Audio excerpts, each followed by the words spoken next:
Ściepowanie zebasiska. Wiecie, teroski mamy w telewizji to na wszystkich kanałach mocka reklamów, które namawiają nas do ściepowania, zewogi, do tego modernego odchudzania. Nino, baby chytają się na te belakwastry, bo lecy kiedy znajdzie się ich obgupielo. Tak też będzie w tym cufalu. Gringo hop do firmy, kiero reklamiruje ściepowanie wogi i po krótkiej godce obsztalował se pakiet łomianie 5 kilo bez 5 dni. Na drugi dzień dzwonek przy drzwiach, przed nim szykownisto blondyna, kajsikole 20 lat staro, długie nogi, pełno piątka i to fedrująco, a nasia krumtunków i tabulki na karku nic nie miała, sagusieńko. Dziołcha przedstawiła się i że robi we firmie i z tego pakietu 5 kilo bez 5 dni. A na tej jej tabulce taki napis. Mam na miano Kaśka, kej mnie chycisz, byda twoja. Opuścił się w te pięty za tą blondyną, pogzuł ci za nią oby szóst, po poruch kilometrach jakiś ci szwerach, turbacyjach przy napocznięciu na ostatek chycił ci da swoja nadgroda, sytuacją powtórzy się bez kolejne 4 dni, obwlazuje na woga i ze zadowolnieniem wymiarkował i że richtig ściep ze basiska cołkę 5 kilo. No toż glingo już do tej firmy i tym razem obsztalował se pakiet 10 kilo bez 5 dni. Na drugi dzień ta samo lajera, we dźwieżach z tobą jeszcze gryfniejsza dziołka, najszykowniejszą, najbardziej zeksowno, jako widział we życiu i tak przodzi, nie moci ona nasia nic, krumtunków i tabulki na karku. Godej mi Ewa, jak mnie chycisz, byda do ostatka twoja. Ale frela mo jednakowoż kondycję choby Emil Zatopek, tak i że ty mu hopowi nie letko festelnie procnie jest ją chyci dla całko gonitwa, ścigani ze trwała mocka dłuższy. Na ostatku jednakowoż wykazuje się, co nadgroda była we wercie tego nadludzkiego wysiłku. I już zaś ta samo lajera bez 4 dni i po tym żenięciu hop stowo na wodze, blank zadowolony, ściep ze wogi obiecane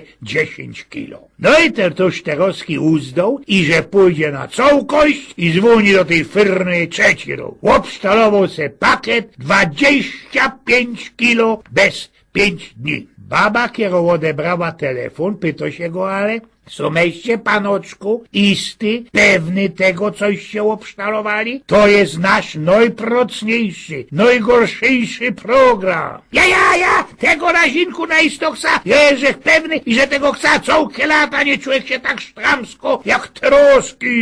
Na drugi dzień dzwonek u dźwieży, przed nim stoi srogi, zwality, musklaty, 2-metrowy hop, w którym onasia ino różowe trytki i tabulka. Jerzech Franc, jak jocie hopie hyca, będziesz mój. Eugen z Pnioków.